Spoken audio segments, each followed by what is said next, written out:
샬롬 샬롬. 4월 25일 복된 주일 아침입니다. 오늘 본문은 출애굽기 12장 1절서부터 20절까지의 말씀입니다. 제가 출애굽기를 많이 강의를 하는데 출애굽기에서 출애굽기 12장은 굉장히 중요한 말씀이 기록이 되어져 있습니다. 오늘 여기 성경을 통해서 보면 1절과 2절, 여호와께서 애굽 땅에서 모세와 아론에게 일러 말씀하실 때 이 달을 너희에게 달의 시작 곧 해의 첫 달이 되게 하고 라는 말씀이 있습니다. 6월절로 인하여 이스라엘 사람들은 새로운 방식의 원력을 지키게 되어집니다. 이는 하나님과 더불어 우리의 삶이 새롭게 되고 새 역사를 열어가는 출발을 의미합니다. 6월절의 중심이 어린 양이고 그 어린 양은 인류의 죄를 대속하신 예수 그리스도에 대한 예표입니다. 그러므로 우리는 오직 그리스도 안에서 그리스도의 생명으로 살아야 하고 이제 나는 6월절을 지나 애굽을 떠나는 사람임을 잊어서는 안 됩니다. 피라고 하는 것은 출발점입니다. 그러나 우리의 삶의 목적은 칭의가 아니라 성화, 곧 거룩한 지성소를 향하여 나아가는 왕같은 제사장의 신분으로 살아가는 것임을 기억을 해야만 합니다. 오늘 본문 이 달을 너희에게 달의 시작 곧 해의 첫 달이 되게 하라 라고 말씀을 합니다. 6월절로 삶을 다시 시작하라고 말씀을 합니다. 피를 바르고 죄 씻음을 받고 출애굽한 날이 내 인생의 새로운 출발이라고 하는 겁니다. 죄와 더불어 살았던 인생, 사단의 노예가 되어 그의 일을 도왔던 인생은 다 헛된 세월이라고 하는 그러한 사실입니다.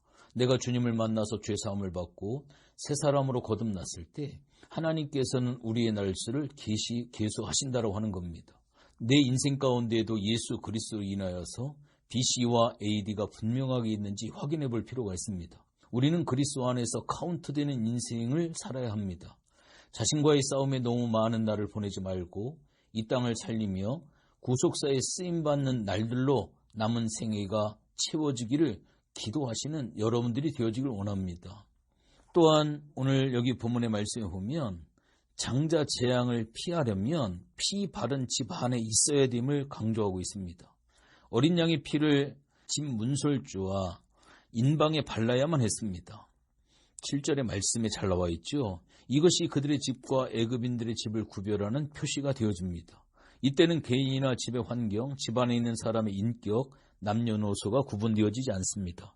오직 양의 희생과 핏부림만이 구원의 조건입니다.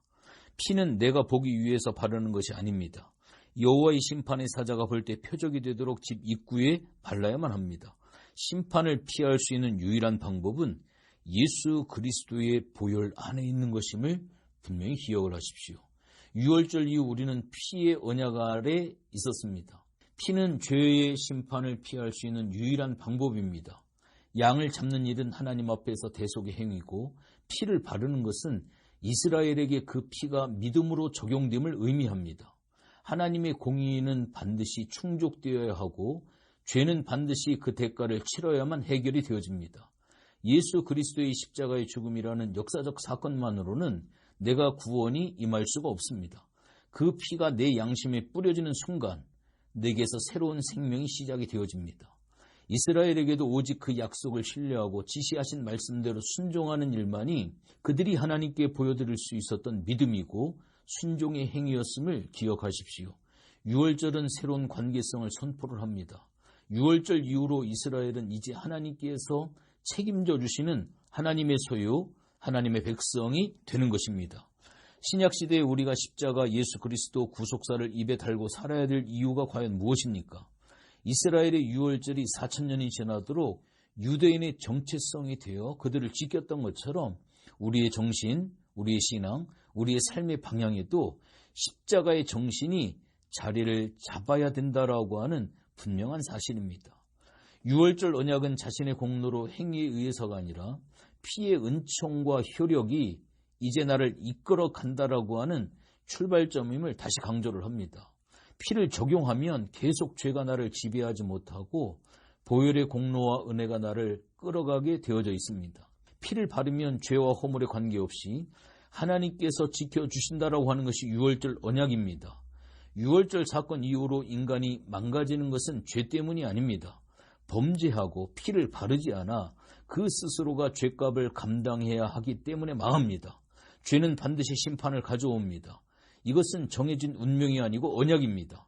언약은 쌍방간의 약속대로 행하고 지켜야 효력이 있습니다. 은혜가 끊어지지 않게 하려면 피를 적용하는 회개의 기도와 그리스도 안에 거하는 훈련을 우리가 끊임없이 계속적으로 해야만 합니다. 하나님의 백성은 그의 삶에서 은혜의 공급이 끊어지지 아니하도록 늘 피 안에 있어야 하고 공급을 받아야 하고 말씀 안에 있어야 하고 살아있는 예배 안에 있어야 한다라고 하는 이 사실을 기억을 하십시오. 그리고 또한 오늘 본문에 보면 불에 구운 양고기를 먹습니다. 고기는 날로 먹거나 물에 삶아서 먹어서는 안 되고 반드시 불에 구워 먹어야만 합니다. 이것은 우리 주 예수님이 십자가에 못 박혀 돌아가시기까지 당하신 강렬한 고난을 의미합니다.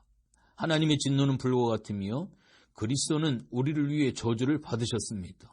주님은 우리를 위한 희생 제물일 뿐만 아니라 우리의 양식이 되어주십니다. 십자가는 죄를 위한 희생이고 고난이지만 그 가운데에서도 주님은 우리의 양식이 되어주신다라고 하는 사실이죠. 또한 오늘 본문에 보면 쓴나물과 무교봉과 함께 먹는 양고기에 대해서 나와 있습니다. 쓴나물은 과거의 아픈 상처를 기억하라는 뜻으로 애굽의 억압하에서 이스라엘 백성들이 겪은 괴로움에 대한 슬픔과 비탄입니다. 다시는 종의 상태로 돌아가지 않겠다라고 하는 회개의 마음이고 결단입니다. 무교봉은 맛을 위한 식사가 아니라 출애굽과 앞으로의 삶에서 먹어야 될 음식이 무엇인지를 보여주고 있습니다.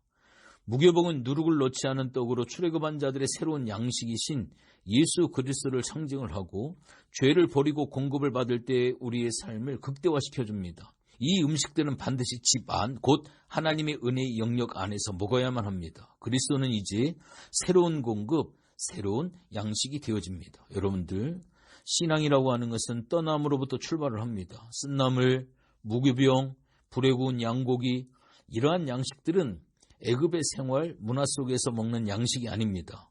이것은 출애굽의 양식입니다. 출애굽의 양식은 떠남을 위한 양식입니다. 이제부터 40년 동안 광야가 끝날 때까지 안전과 편안함을 기대할 수가 없습니다. 출애굽의 뜻은 엑소더스, 탈출하다, 또한 애굽을 떠난다는 의미입니다. 여행 주민을 잊지 말고 길 양식으로 삼아야 합니다. 광야 여행 중인 사람의 삶의 목표가 맛있는 음식, 안정적인 환경이라면 원망과 불평이 이스라엘 백성들처럼 나올 수밖에 없습니다. 주님이 언약하신 약속의 땅, 기업, 상속권이어야 합니다. 우리에게 주신 통치권을 가지고 가나안의 7 족속을 정복을 하고 그들의 죄악과 우상을 깨트려야만 합니다. 그 땅을 정결하게 하여 하나님의 통치가 실현되어지는 하나님의 나라, 하나님의 왕국을 만들어 드려야만 합니다. 구원받은 자의 삶의 공급, 즐거움은 과거와 달라야만 합니다. 광야에서 음식과 물과 길의 험함으로 인하여 불평과 원망할 때 하나님의 크신 진노가 임했습니다. 먹기 위해서 이스라엘은 출애굽한 것이 아니라 그 땅, 그 기업으로 가기 위해서 먹는 것입니다. 모두가 예수님과 연관된 음식을 가지고 있습니다. 그리고 오늘 본문에 보면 남은 양고기를 태우라고 하시죠.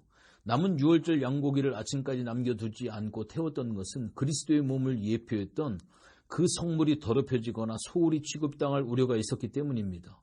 문 밖에서 보면 핏부림만 있으나 집 안에서는 불에 구운 양고기와 쓴나물과 무교병을 먹는 공급과 잔치가 있습니다.